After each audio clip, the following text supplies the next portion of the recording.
Grand Rising, everybody. Guess we've been out for just about a week. Lots happening in the background as we're moving forward. So that is why we have been away because we've been working on other stuff. And so wanted to get on here and talk about the Soul's Code um, and what that means in terms of, well, in the terms of like James Hillman, which is somebody that I follow like his way of thinking and looking into deeper into kind of what the way he was thinking about how our soul operates or what it means to have a soul or even a purpose in life. And it leads into some very interesting conversations and can be right. It could just put you into just these different frames, frame mind frames and obviously to just different subjects as well, you know what I mean? It's kind of like this web of like different ways of thinking. Mm, um I so agree. because like what is the soul, right? It's like really, what is the soul really? Why are we, these overly processing thinking machines? We're not even machines, but that we are as humans. It's like we overcomplicate stuff, and we have to have meaning in everything, and then why. So And much so complexity. yeah, it is, right? It's so interesting and weird that we have such complexity. It kind of trips me out. It's like, Eh, why can't it just be simple, right? It's like simple's easy. Um, yeah, is this integrational system. And then you start deconstructing the layers, and you can just see it's so overwhelming how much yeah, everything is just integrated and overlaps. And yeah, what, it's like, what are we doing is the know. question. You know what I mean? That's kind of where I'm like, Mm, it's yeah, we've overcomplicated life in a lot of ways, but it's yeah, part of who we are as these creatures, right? As humans, it's like we have to have meaning and purpose. It's like if we don't have meaning or purpose, then what's the point? right.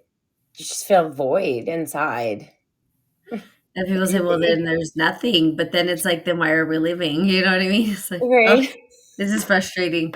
It just gets And then when you're frustrating. not living in purpose or alignment, yeah, it's not, is it living? Is it surviving? Is it thriving?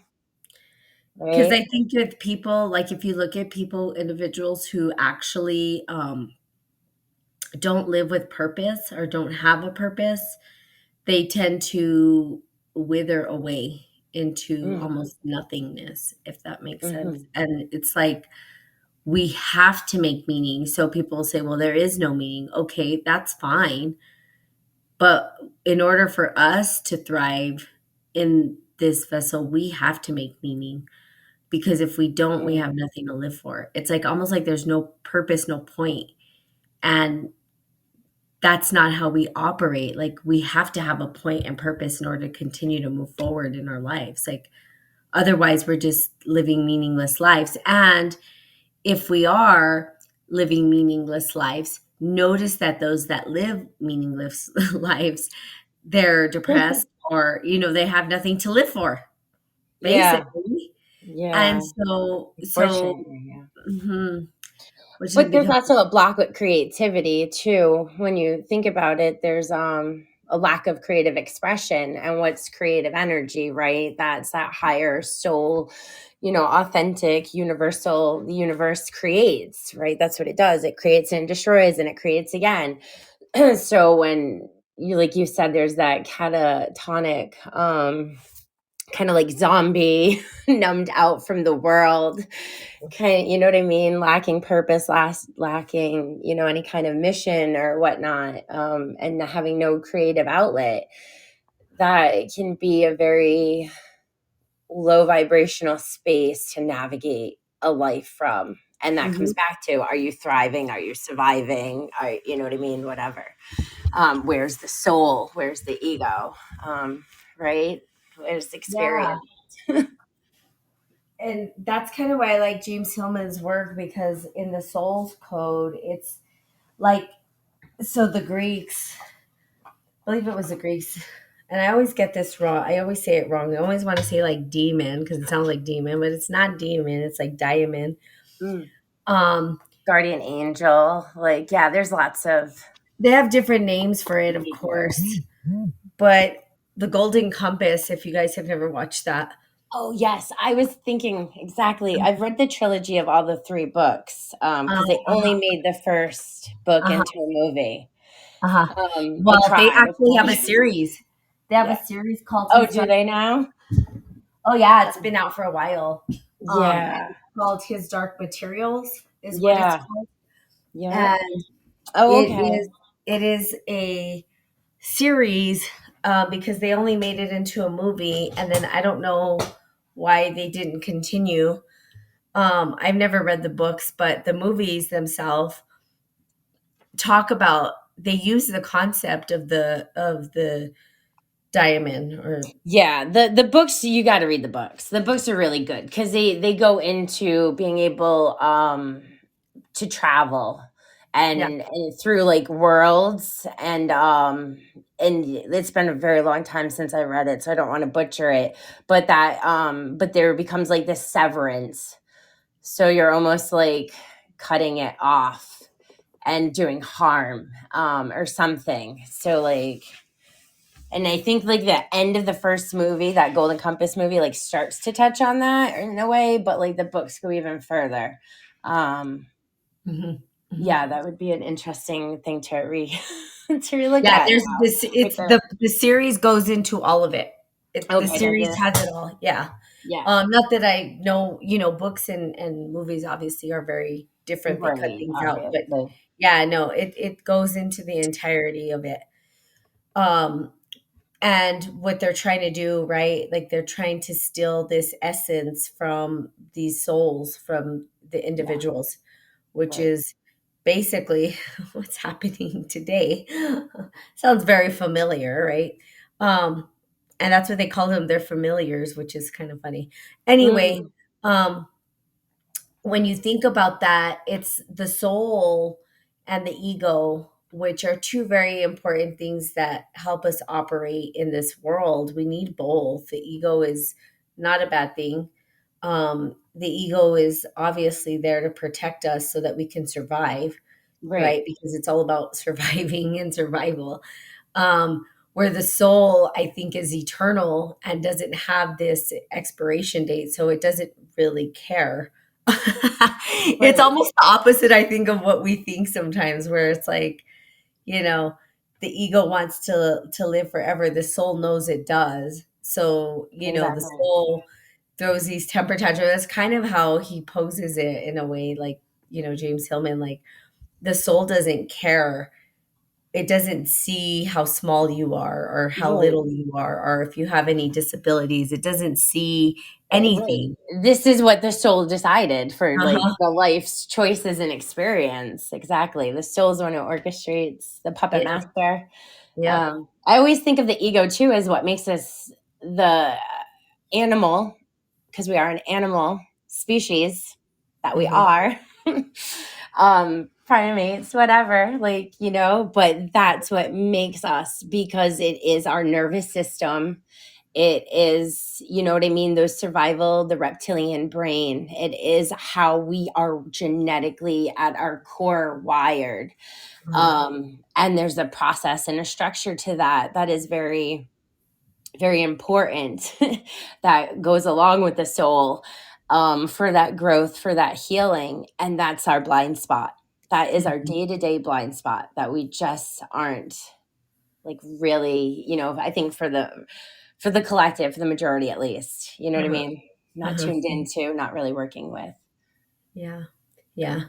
So I think that like the soul's code, um there's this like idea of free will and determinism, which is like funny because I was talking to my friend the other day, and this kind of a big question for people, like, do we have free will or was everything predetermined? And there's like this, we come into these paradoxes too, and it's really funny. So okay, just kind of going back. I'm going to be like all over the place in a little bit, but it's okay. Just listen to what I have to say. Is a friend of mine was I was talking about spiral dynamics, and then he's like, "Have you ever heard of Hegel's dialectic?" And I was like, "No, I actually haven't." So, just because I do a lot of reading and stuff doesn't mean I've read it all. There's a lot of things I don't know, right? Um, so he sends me a link and I'm reading it, and it's basically like arguments, like about arguing, and Socrates and Plato, and the argument and the dialectics behind it and stuff like that. And it was almost like a to me an include and transcend idea of like the way spiral dynamics is, right? Mm, Like we don't deny that there's these paradoxes, but maybe out of the paradox something new is born out of it. mhm. Do you see what I'm saying? So it's like, Absolutely. so you We get talked to about like, that before, that in the paradox, you have to be able to integrate it to yep, like to that's to right. to be able to like, yeah, not have the paradox anymore. Look Yeah, beyond yeah, it. you're So correct. yeah. Which makes it hard because then it expands, and I think Yes. that's kind of where the Yes. consciousness Yes. expands, right? And like why we keep Yes. expanding. But someone who's so set on one way of things being can Mhm. never expand consciousness because they're Mhm. not integrating the fact that there is this other opposing point Right. that is just could be equally Yes. as true, right? Right. So then it becomes, yeah. And then Yeah. it's like, how do you bridge the gap between the two, Yeah. right? No, that's real life shadow work. I just did that the other day on priorities, for sure. Uh-huh. Yeah. Because that was the paradox, like Right. looking at where my priorities are. And then the external part of not thinking like, well, where am I a priority to others? And am I a priority? And Mhm. knowing like, well, you can't be realistically. You know Yeah. what I mean? You're not going to be somebody else's top priority, like, and to like, so like to and have to work through that and integrate that paradox. But that in that moment, of internal conflict, right? Like that plays out on an ego level. Because now what do I do? Do I isolate? Do I shut down? Do I become a bitch realistically and cold, You're right. because I'm frustrated with that conflict of misalignment that I'm feeling internally? Or do I recognize, okay, wait a minute, like, it's okay. Like, it's okay that, and find a way forward, and that's what I chose. You know what I mean? Mhm. Like I can have my priorities, everyone else in life's going to have their priorities. And I think the hardest thing is for like the parent child relationship, because as a Mhm. parent you always put your kids as the first priority, and then to not get that back, like Oh, especially when they reach adulthood, like that's kind of what I'm juggling, because I'm like, man, for 29 years and now it's like, buy me a birthday gift, like, my I don't know, birthday. buy me a Mother's Day gift. Don't just tell me it's in the mail. Like, you know what I mean? Like, show up for me, make me a priority. But that's the dynamic of human relationships and the ego and the soul, and that's where you're gonna grow. And like, and so like that's part of that complex, and so we can get hurt, we can get upset, we can withdraw, we can push people away, but at the end of the day, what is that solving? What is that doing? There's a bigger energy here that's separate from Yeah. who I am as a person. And that's like Mhm. the first thing I could recognize. Like, this isn't authentically who I am. I'm not frustrated. Why am I frustrated? Let's look at this. It's Yeah. an Yeah. energy moving through like a wave, and I'm going to ride that wave. Yeah. Yeah, and then the integration is the big piece, right? And it was Yeah. funny because I was looking at the dialectics and I was like, well, I get it. Um, for the kind of include and transcend, um, especially when we come to these paradoxes, especially when we come, you know, to these ideas where it's this dualistic way of thinking. And I think that's what happens with, you know, conflict with people Mm, and arguments because people want to cling on to their ideas without exploring other ways of thinking, right? They're just not, it's like this is the way that I think and that's that. mm, And there is no room for let me hear the opposing side and see how I can relate to that or understand that and see where the person's coming from. And how did they get to that conclusion? And how come I got to a totally different conclusion? Well, maybe it was on the circumstances or the way the situation played out or whatever. And then Mhm. it's like, okay, now how do we integrate and move forward? But out of those paradoxes, and I kind of feel like determinism, free will is that paradox where it's Yes. like some Yes. people think they're just predetermined for, I guess we're all predetermined to die in this body. Like that, you can't Right? escape that, I guess. But how we get there is free will. So the way that I see it is like we have both. Yeah, I And agree. it's like, and Super. it's kind of funny. It's like, well, I think that we've been offered the idea of free will, Mhm. but we still are predetermined to end up in the same place no matter which choice we make. It's just Exactly. gonna give us some different kind of storyline or narrative or whatever, Right. but Yeah. all leading us back to the same spot, which could be a magic trick of like, well, I'm sorry, you thought you had free will, you did, and like how you got here, but you still were gonna end up here in the end. So, right, and then some people fully believe in determinism where there's like everything was laid out down to the choices you made. That and I Mm. don't know that I fully believe that. I don't believe that I fully believe that. And there's some kind of like I don't think it's an either or. I think it's a both and is what I'm saying. And I think Mhm. that out of that, arises this new idea. So in the same with the soul and the ego, right? Mhm. So if you look at that, the soul and the ego are very, very they're dependent on each other in a lot of ways. And we Mhm. need both. Absolutely. I think the soul is obviously anchored in the body for a Mhm. reason. Mhm. Otherwise, it wouldn't be. It'd just be immortal, floating in the into the ether, the nothingness, or whatever. Right. But it's not. It's like, oh, I'm going to anchor myself into this human, and then out of that comes this ego, right? This ego Yeah. journey that we go on, which is like this two pronged thing, and then there's this constant battle between the soul and the ego. Mhm. And, as James Hillman kind of puts it, like the soul doesn't give a shit about it. And sometimes I think we get it backwards because we think it's the ego. Yeah. But I think it's our soul who's like, yeah, you're going to do what I say.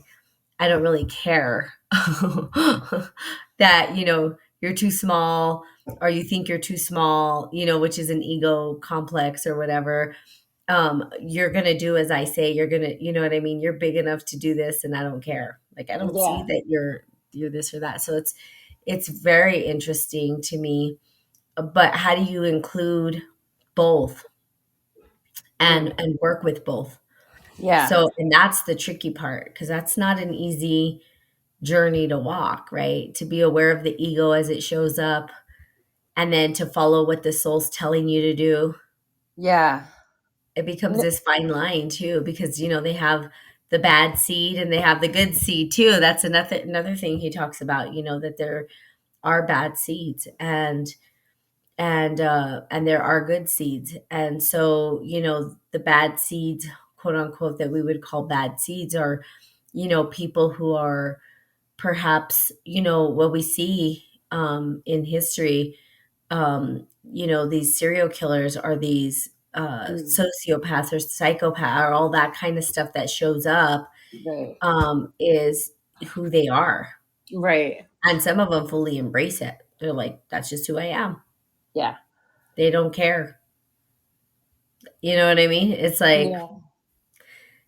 No, we're like, absolutely. well, is that ego or do they have, an opportunity to shift that? Perhaps, but that was their journey. You know what I mean? That's Right. which is Well, another interesting concept. Go ahead. yeah. Well, no, going back to the whole um idea of the soul, like you were talking about this like predetermined. I do believe in both, like you said. I absolutely feel like the soul has contracts that it makes with other souls, right? We come from this oneness, we branch off and separate. That's where we see like the soulmates, the twin flame, this karmic stuff, like all of those things. So we definitely take on contracts with our parents and our family units. We know when we're going to be born to the location, we know when we're going to die. When we marry somebody and have children or whatever, like those really big life altering, commitments and journeys, like those are soul contracts. But so I think it's like to get from point A to point B to point Z, right? If you figure A is birth and Z is death, it's almost like connect the dots. There are destiny points. And in between, like you said, like how you're navigating that, right? This person's going to come in to play this role, or this job, or, whatever, this sense of travel is going to have a role. How is it going to help you grow? Are you going to learn? Are you going to heal the karma? Are you gonna, you know what I mean, break the cycles? Are you gonna repeat the patterns? That's where you're tested on your lessons. That's where you gain life wisdom experiences. Knowledge becomes wisdom. You apply wisdom. So there's a lot happening in those moments that are even, for a reason and a purpose that are bigger than we understand or see. That synchronicity will align us from point A to point B, and it's just a bigger part of the roadmap.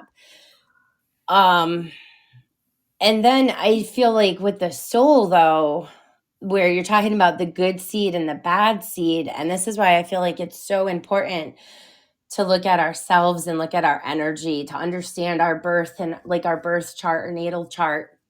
Because if you understand your elements and your lack of elements, if you understand the archetypes, and we've talked about, myth in other episodes, that is huge. That's part of what the soul and the personality. So is it a bad seed?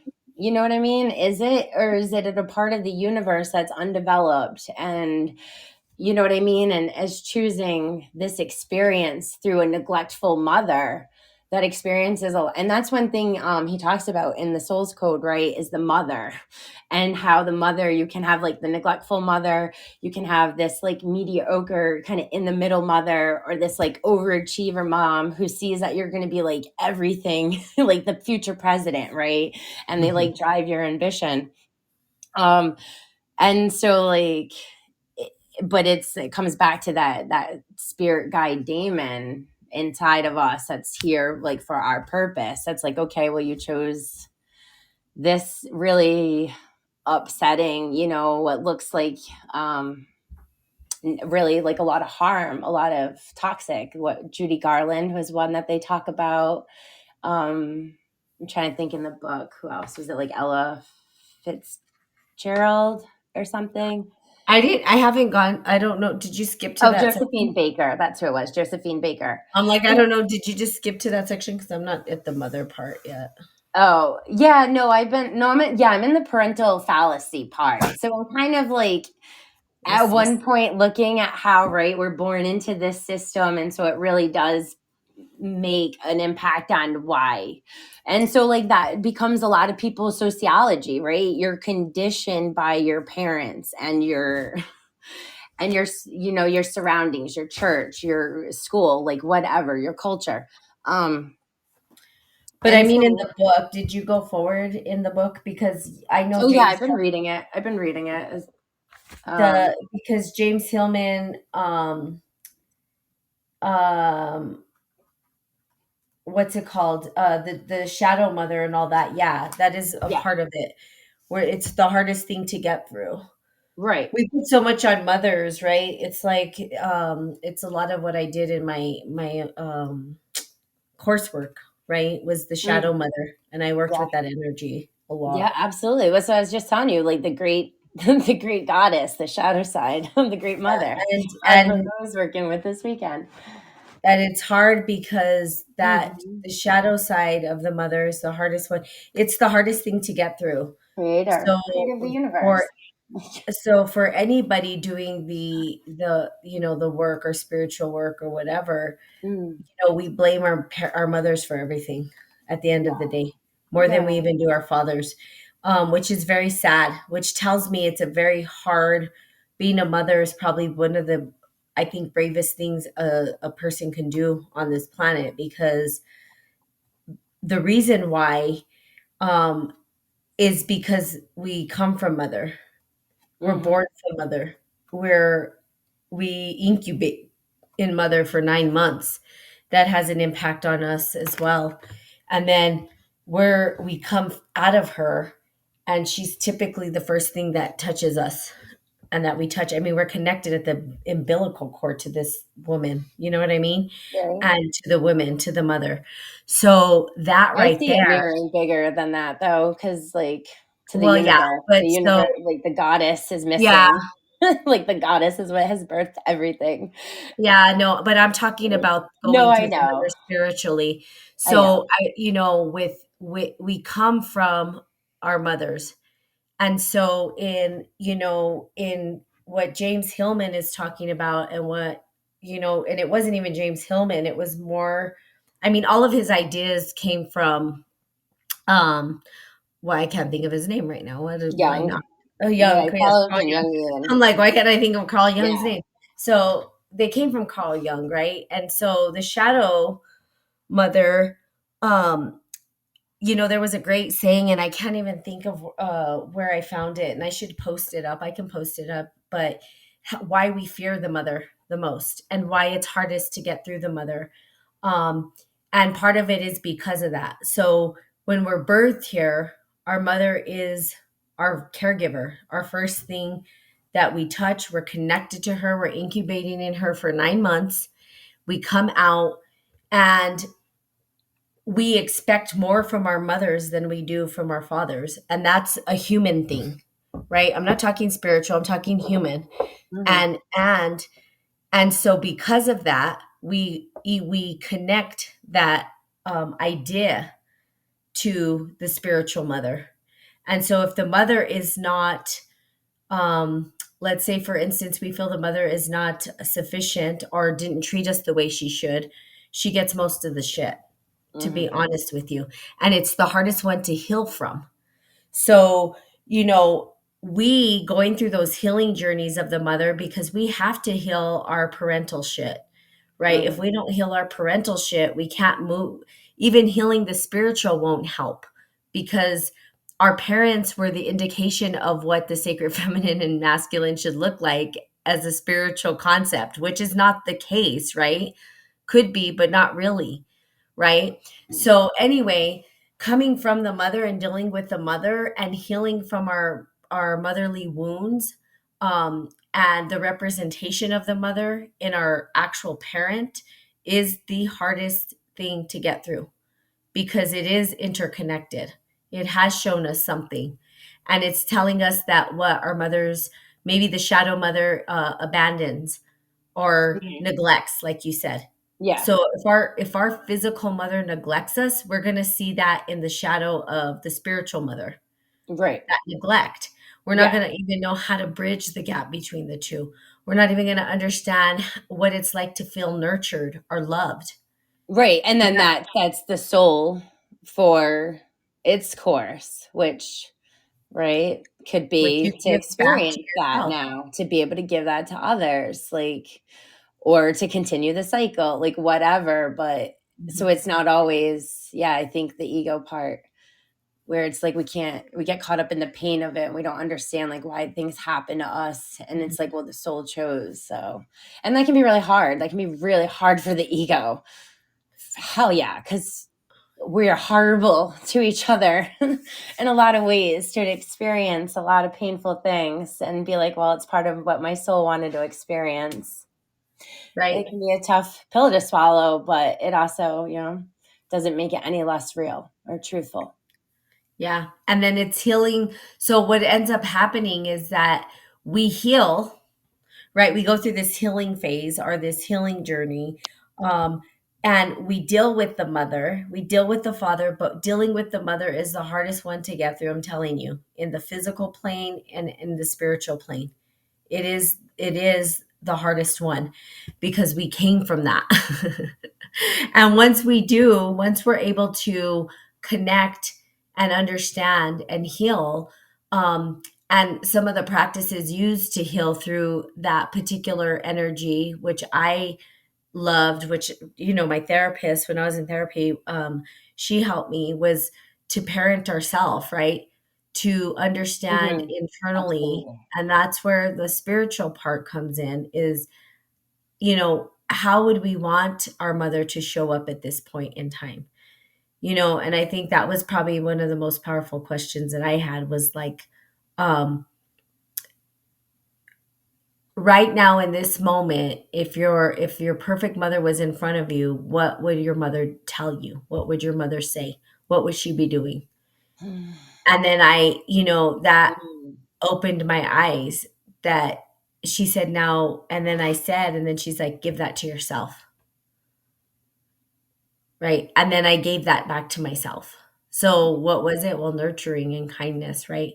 Yeah. Especially if you don't understand that part. So spiritually, how can you tap into nurturing and caring Yeah. if you don't even know what it's like here in the physical world? If you've never experienced that, if your mother didn't show you that, Right. right? Which is usually where it comes from. Right. I mean, I got pregnant at 16. I had my daughter. So for me, that was like I'm breaking the cycle. This that was the one thing that I knew. If I knew nothing else, it was I was going to have this beautiful bond and relationship with her that I felt I never received. And I'm very blessed and very lucky for that. And so looking at that whole parental fallacy and seeing the role of my mother and the role of my father and how that impacted me, shift me, and then you bring in Freudian theory and stuff. Like, yeah, I see how that shaped in my relationships, not only with men romantically, but with feminine for friendships. It was very hard. Um, because I think for women, we're just already in a society and a culture early on that, body shaming and separation and you know what I mean? So girls against each other, like you're the enemy in competition. So like all this, really crappy stuff. So to not have that kind of mother daughter bond, it really impacts the sisterhood. And I Mhm, think as the divine feminine on the rise, right, as a collective, this is something that we're seeing is this sisterhood, where women are really like, standing in their true power of friendship, of leadership, um, because of maybe all of this suppression that mhm. we've just, gone through for generations and generations, ancestrally. Yeah.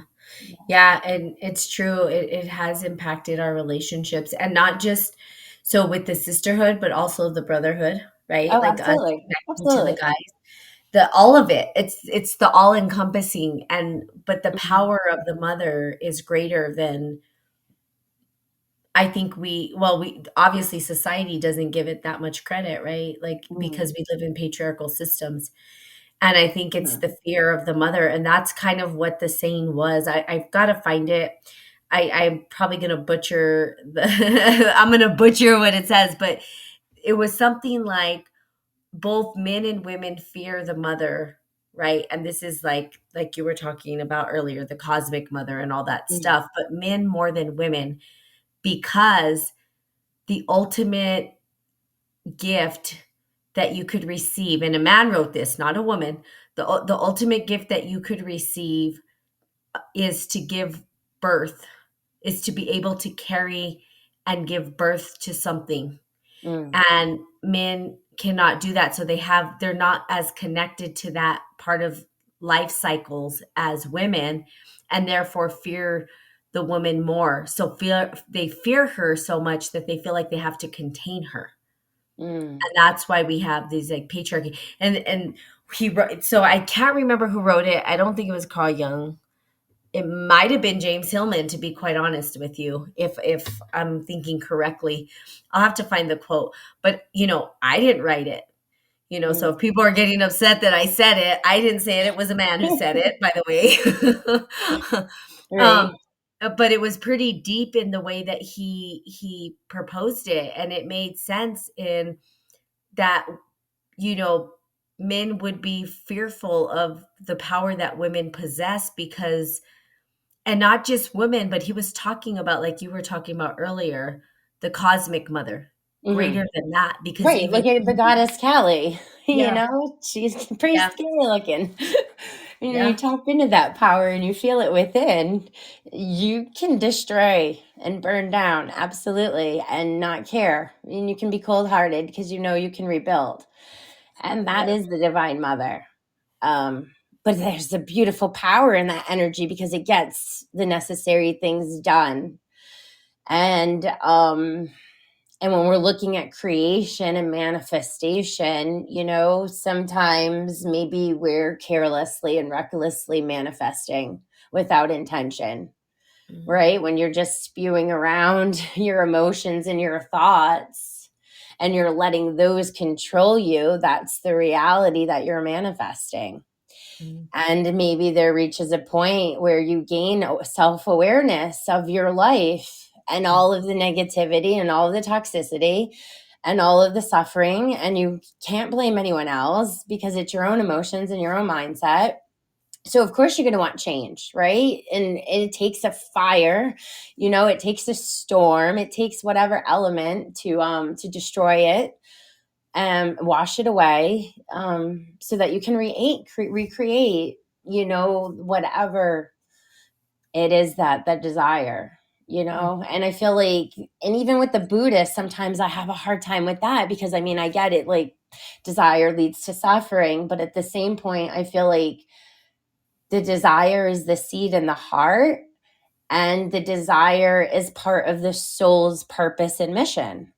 So to ignore desire, you know what I mean? But again, there has to be this healthy balance because we can get really dark, that dark mother, right? That dark masculine energy, whatever it is, there's obsessiveness. And that's where I think it comes into the bad seed, right? Where you talk about people that are able to commit murder and crime. And why is that? It's because everything in their way of life that makes them feel good is threatened. And when you don't feel good and when you don't have a sense of security, you know what I mean, you can swing into excessiveness. And so, not trying to speak on that behalf, but I guess from some personal experience, from things that I've, have happened to me, um specifically with my ex-husband, because he did go very, like, he did hold me hostage at gunpoint. Like, he did, go very dark because I wanted a divorce. And to him, like, that whole way of life, everything that he knew, what was life without that? And when you hold on to love and you hold on to a person with so much obsessive and control, and you have nothing, you know what I mean? And does that make him a bad seed? Like, I don't Well, know. So, but it's part of the soul. It's what you have to go through. It's what you have to grow. There are people that can pull the trigger, you know? So, but I don't think that James Hillman was talking about the bad seed like that. He was talking about Jeffrey Dahmer, and I think those are right. some of the people that I think those are some of the people that he draws out, right? It's like the Jeffrey Dahmers, the um But talking about free will and ego and destiny, you know what I mean? And having choices. I mean, it's all on a scale and a spectrum, I think, of no, good but I'm to saying that's bad. what And James yeah. Hillman was Yeah, no, saying no, exactly. But I is think that's that looking at human and soul and looking at all of us as a species, and trying to take what Hillman's saying. uh And that's where it's like I'm being very much more subjective and objective with the book this right. time around.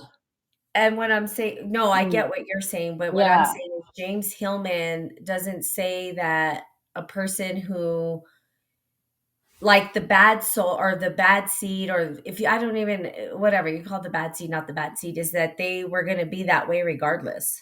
Right. Absolutely.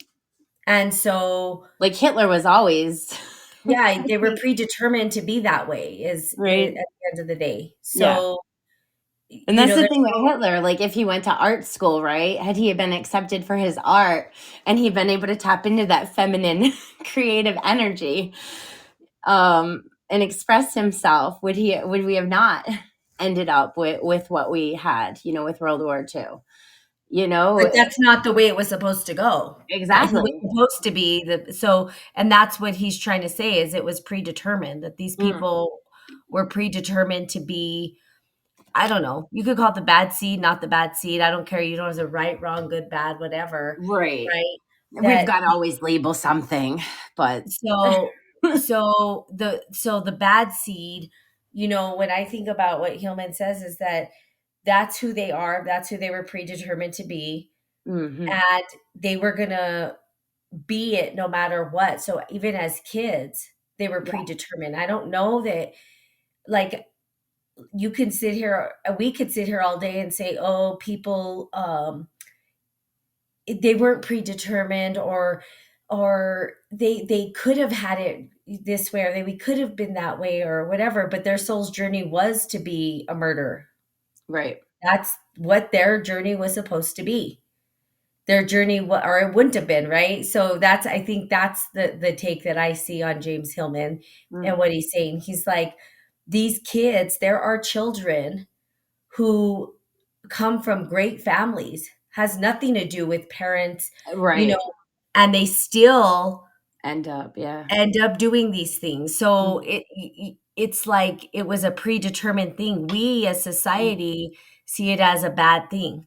yeah. Maybe that's the thing is we label it good, bad, whatever, but it is who it is. And sometimes you go into these people and they just don't give a shit. Mm.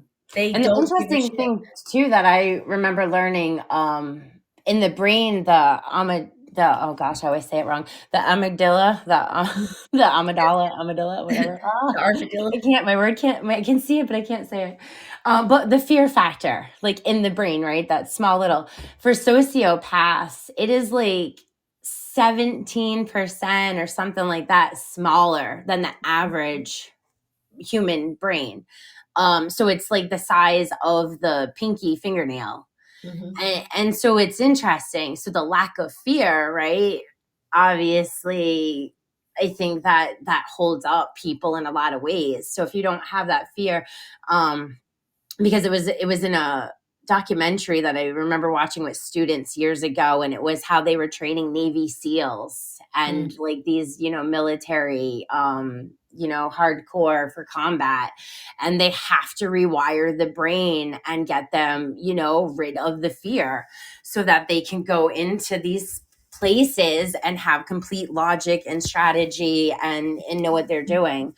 And so it was really interesting where they're talking about that, and in the process of working and rewiring that in sociopaths it's already naturally much smaller than the mhm, average mhm, human.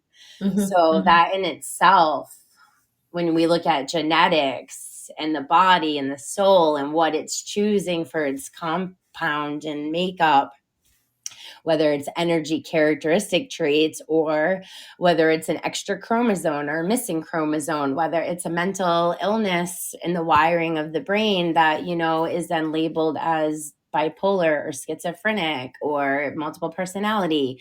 You know what I mean? That's all a part of the overall experience of consciousness, which mhm, then comes back to the soul and mhm, the consciousness of the universe and its mhm, journey. mhm, So it's very fascinating. And I think that's why I just love psychology, because I think just like exploring it with openness, instead of trying to contain it or label it or say it's right or wrong or good or bad, you know what I mean? And just have the conversations and just look at humans as fascinating species mhm, mhm. is what's really interesting.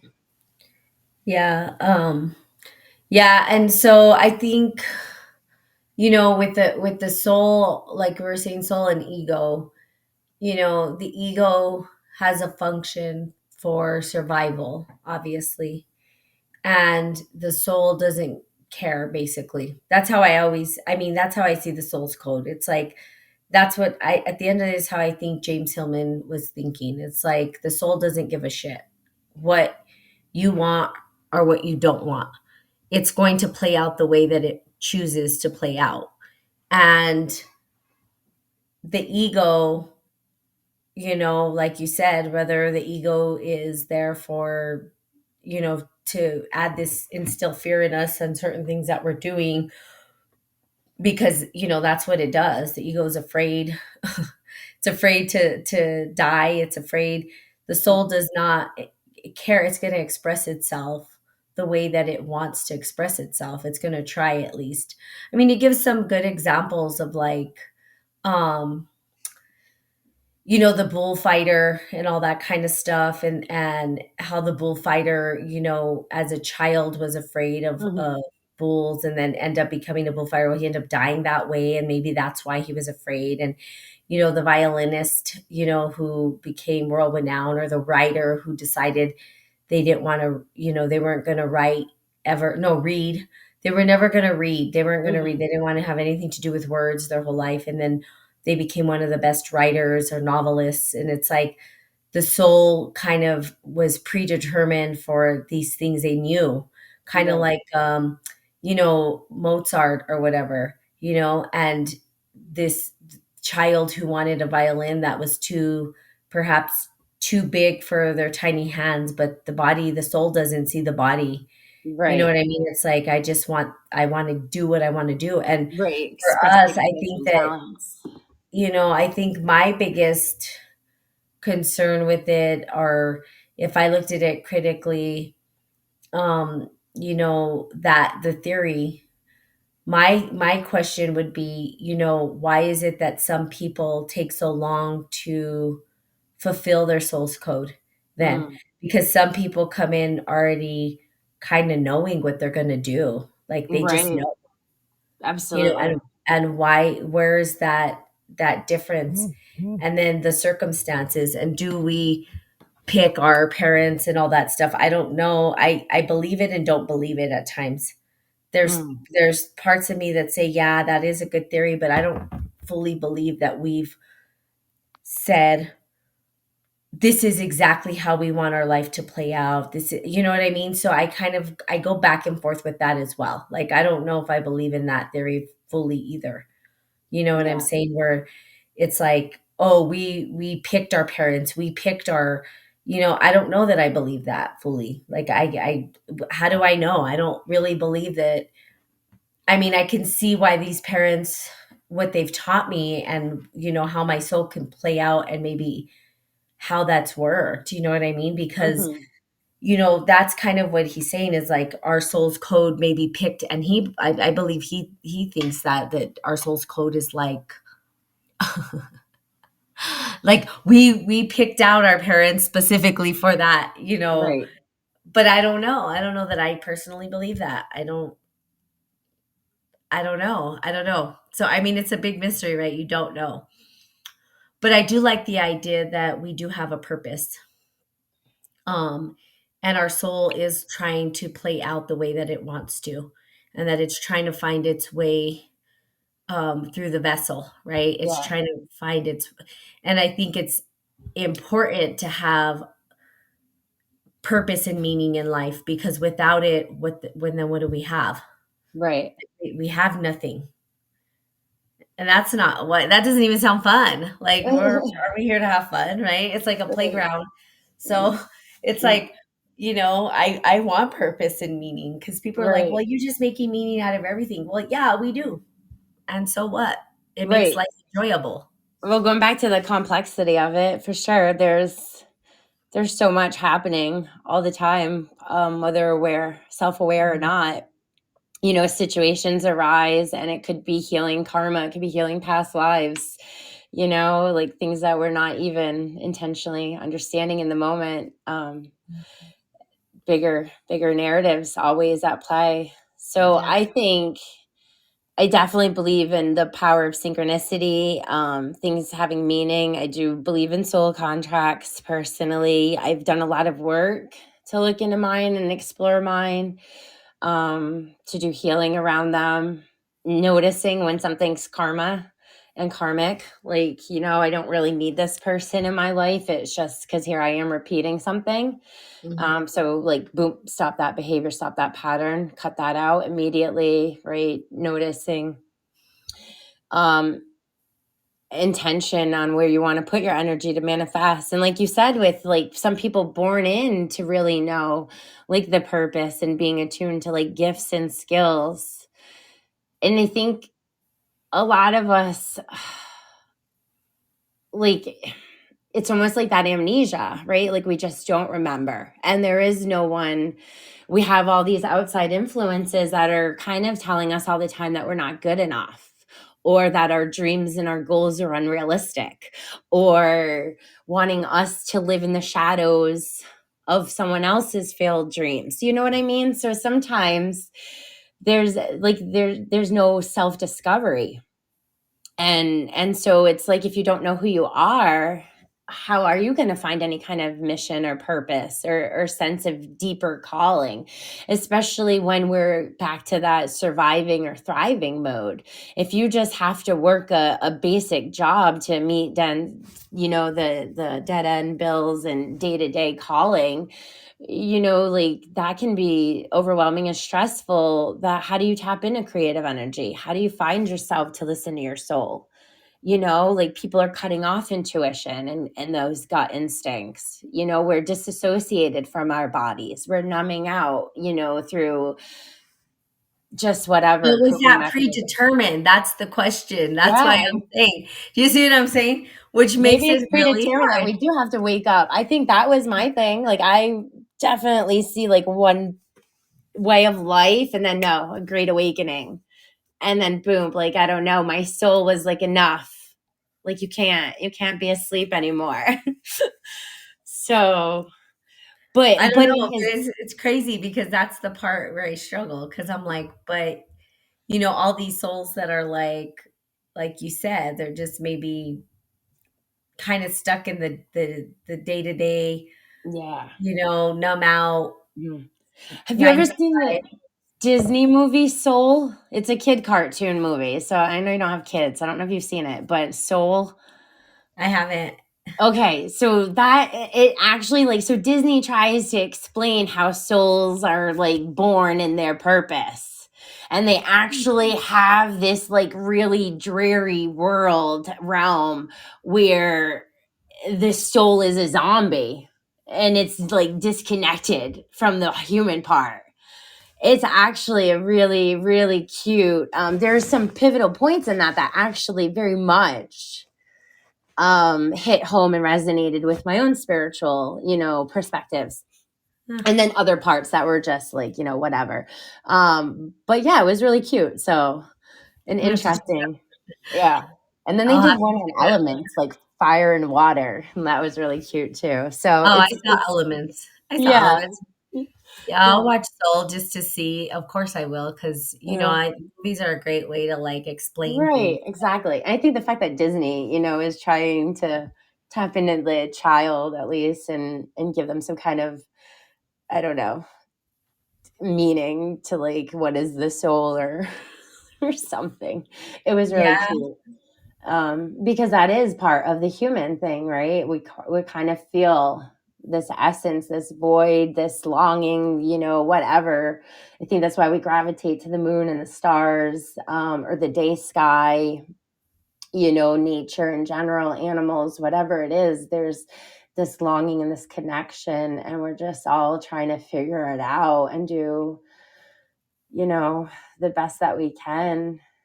Some of us, just, I don't know, seems like it's yeah. I harder just and easier or whatever. But at the end of the day, it's all for this bigger purpose of learning and growing and evolving. yeah. I just it's hard. It's like I don't know. It's weird. There's just too many paradoxes, and this is crazy, and it's like goes spiral And and there's too spiral. many mysteries.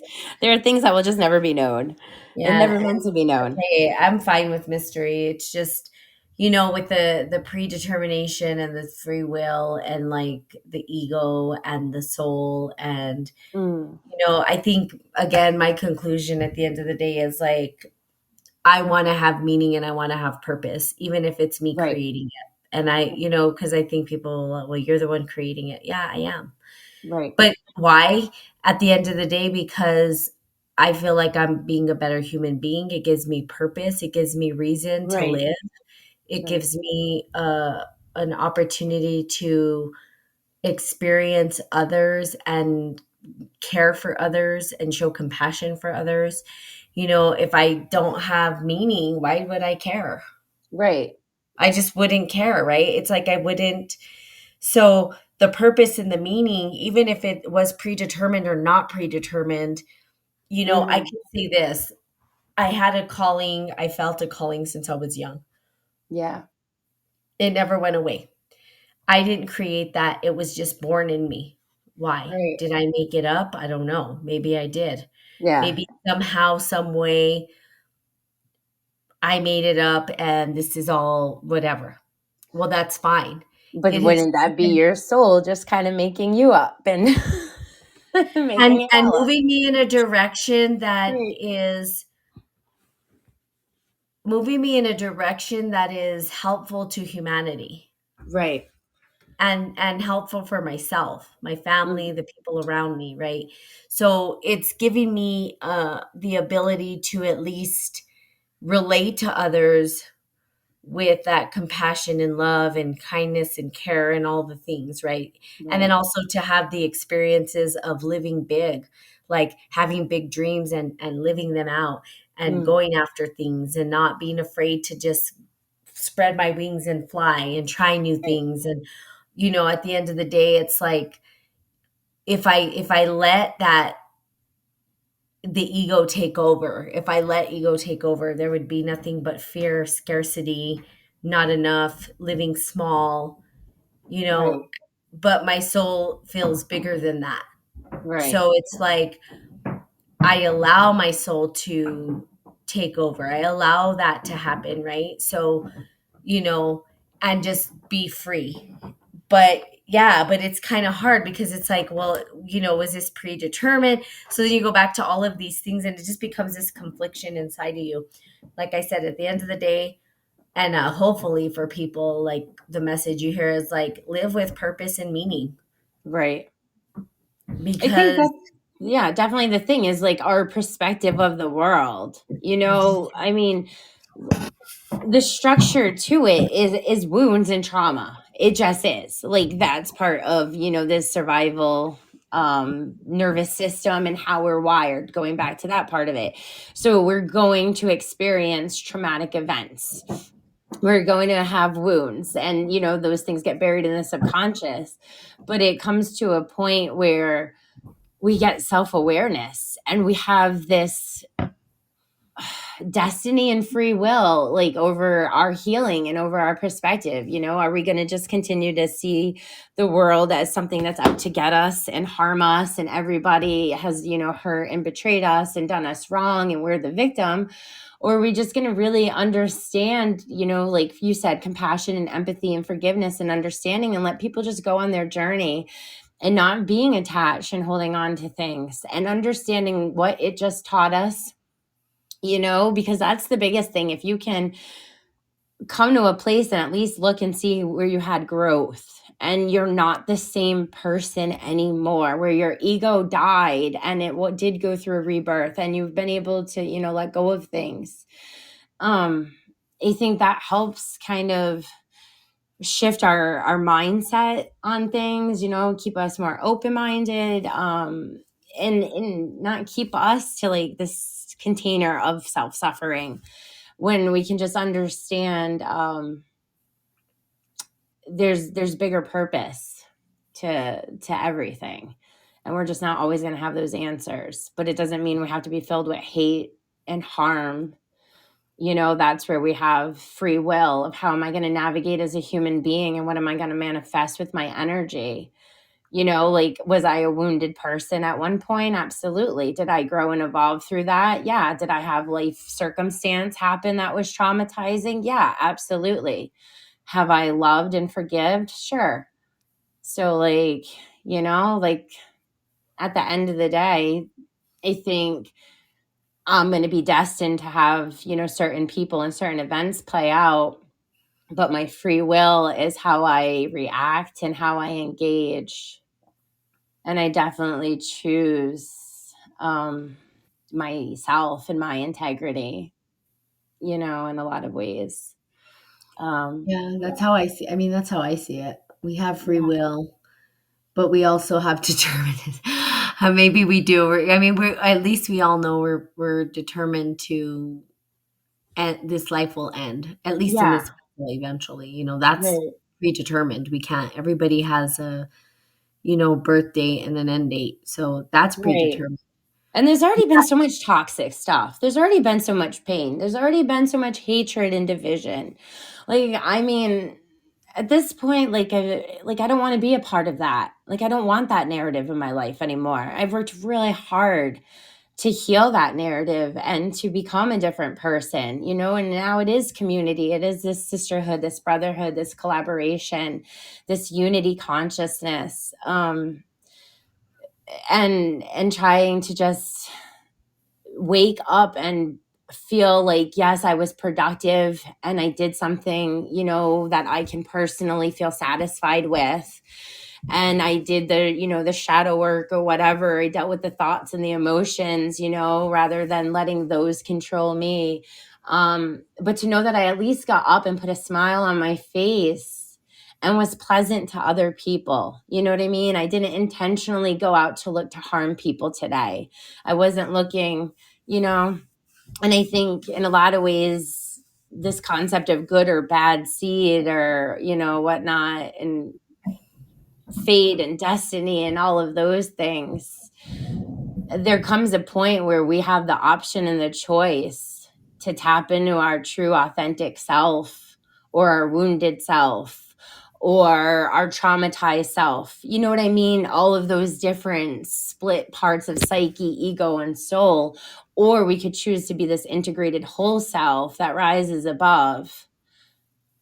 So there's even free will in our decisions and our choices rather than, things that just happen to us or for us. So again, it's that micro macro complexity of the structure. And really, like, what part of the microscope do you want to put it at and look at, through this? It's such an interesting topic. For sure. I'm glad we Yeah, and then it's covered like, it. is it predetermined? Like Right? James Hillman said, like you're gonna be a bad seed no matter what. I don't know. I mean, Yeah. I don't know. I don't know. I think bad Because things we could happen, because but we could we right? could we could sit there and say this and that and the other, but if it was predetermined that that person was gonna have a hard life.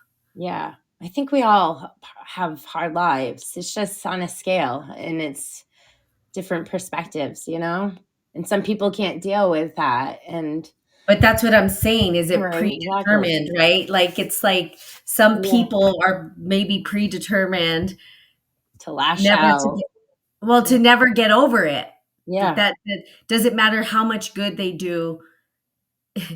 Yeah. Basically, and I will say this, okay, just to end because I'm trying to get the point across that I don't think I'm making, is there's a show and it's called Once, right? It's a Disney show. Oh yeah, we've talked about that before. Yeah. And so Disney. there was a point where they took out or they sucked out all of the goodness from this little girl Mm. and they put all the goodness into their daughter so that she wouldn't turn bad because she was predetermined to be turned dark Yeah. completely. And so as time went on, this girl was like, it doesn't matter what I do, it doesn't matter what choice I make, it always ends up bad, no matter Yeah. what I do. She ends up in jail. She ends up stealing things. She ends up with lovers who beat her. She ends up with, you know what I mean? It's just, she always ends up, no matter how much good she tries to put out, it never comes back good, right? And it Mm. was because it was predetermined that that's the way her life was going to be. Yeah.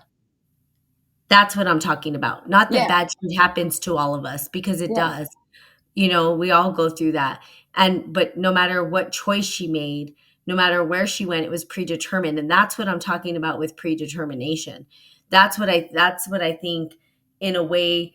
I'm not saying fully that's what James Hillman was saying, but I think that's what he was saying. No matter what direction, it doesn't matter who came into it, doesn't matter if the guru of all gurus came in Right. to this person's life, they were going to choose to be killers regardless. Right. And that was Exactly. like predetermined, no matter what, right? Like that was their code. That was Yeah. their soul's code.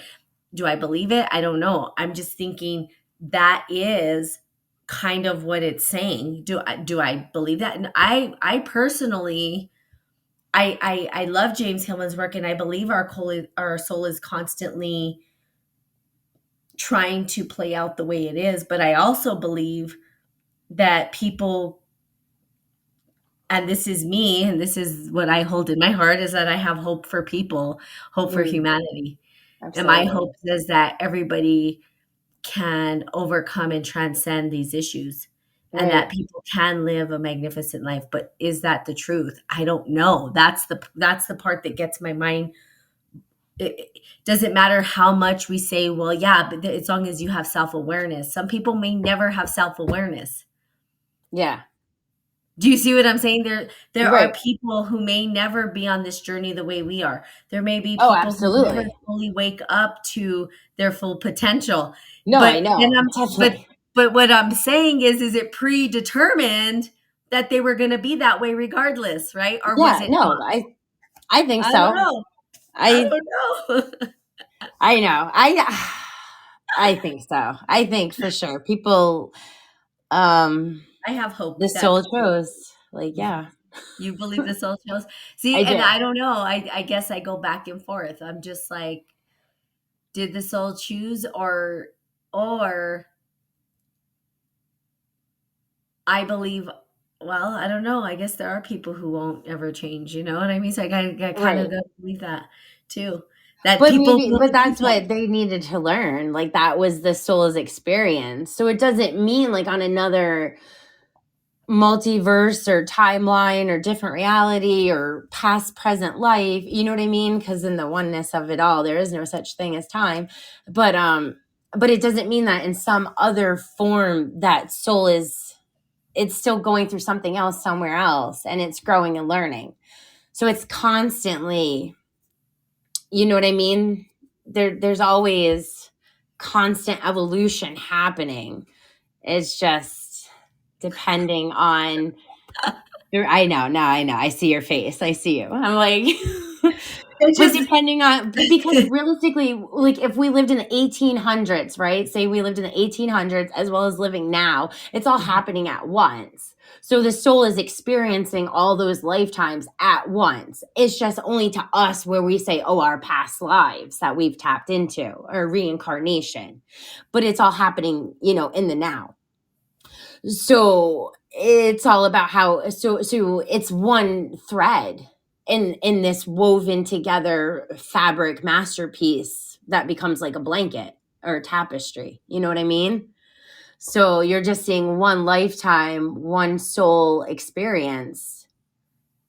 But if you then look at, well, what has that soul really through, maybe it's experienced every type of living. Maybe it's been the saint, it's been the murderer, maybe, it's been the feminine, it's been the masculine, it's been the mother, the child, it's been every single archetypal role possible. And we're just aware of it in that one time, like as the murderer, and what then I here mean we is are it would judging, be in this time which is space, an right? ego. Huh? I said I'm talking, well, we're talking about this time and space, right? I guess. Great. I I know, I'm guess just getting carried away like so. I do. No, no, no. Because it's like we could go into the everything everywhere all at once, right? Which are obviously they're all interconnected. But I think in terms Yeah. of like the soul code and like this three-dimensional time space, I'm like, I Yeah. have to be so specific because I it's like, know, because Pam's like, the soul's everywhere all the time, but it Natalie. is, and that's it, and it is.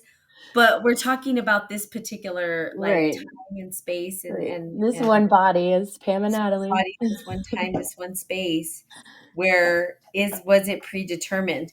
But Right. I don't know. Who knows? I mean, that's a Right. hard it's just a hard topic to I talk feel about. like you're my destiny. Yeah. I'm your destiny and you're my You are destiny. definitely part of my destiny, and I am Yeah. so grateful. Okay. That Oh, and I am so excited for where we're going and to freaking meet you next week. I know. That Yay. plane ride's my destiny. I know. Isn't that exciting? That is It so is good. exciting.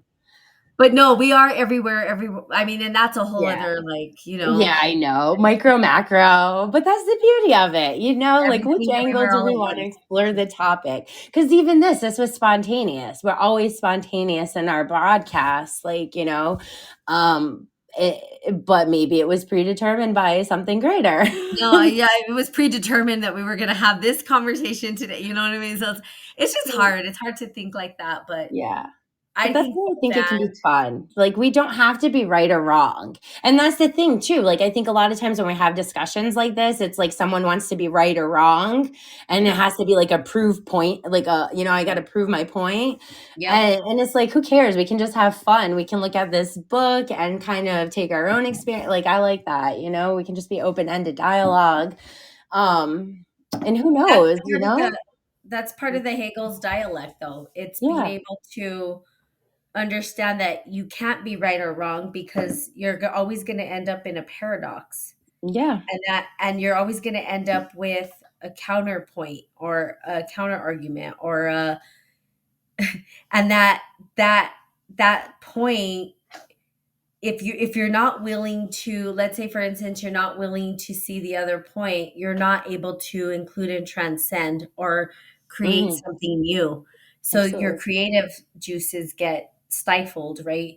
But part of that understanding or the argument is fully understanding the viewpoint of the other individual. Like you Yeah. have to be able to hear and listen and all that stuff, which then goes into kind of what we're doing. So pretty exciting stuff. It's already coming up in an hour. We should probably, Yeah. but well, I don't know if people just stay on here. We just talk forever, and then people can just do whatever they want. But we we Super have our fun. website coming out, womenofconsciousness.com. Please look at it. We will be working specifically with women who are identify as the chaser in the twin flame scenario. Wanting to work with women who have chased love their whole life, have reached for others to find their happiness, their joy, or for reaching externally, period, not just for lovers or whatever, but really trying to heal that love within themselves and love for self and start really being boss bitches and living their life fully and living their purpose. Right. So Inner union with self. yeah, and so hopefully people will Yeah. And I'll say readings. We're definitely gonna be doing readings. yeah. Oracle, yeah, cards, Yeah, divination. readings. We have readings. We're going to be taking on clients, 5 clients each. So, it's going to be a small, exclusive amount of people, but hopefully people will get to the end of this to hear this message. But we, they're like, oh, that was long. I don't know if I'm going to get to the end of this podcast. But just look out for our website, womenofconsciousness.com, and Instagram, Women of Consciousness, or at Women of Consciousness. There's an opportunity eventually. Right now, we're still waiting for the approval to donate to the community that we're trying to build. So hopefully, you guys get on there and do that. And then you guys can be a part of it as well. Okay, so we love you. Pam, anything else? No, that's it. Lots of stuff that we've been working on, lots to come. So it's going to be a really beautiful year because we're already working at planting the seeds. So just super excited for all of it. So grateful. Yay. Destiny awaits. All right. Bye. Bye.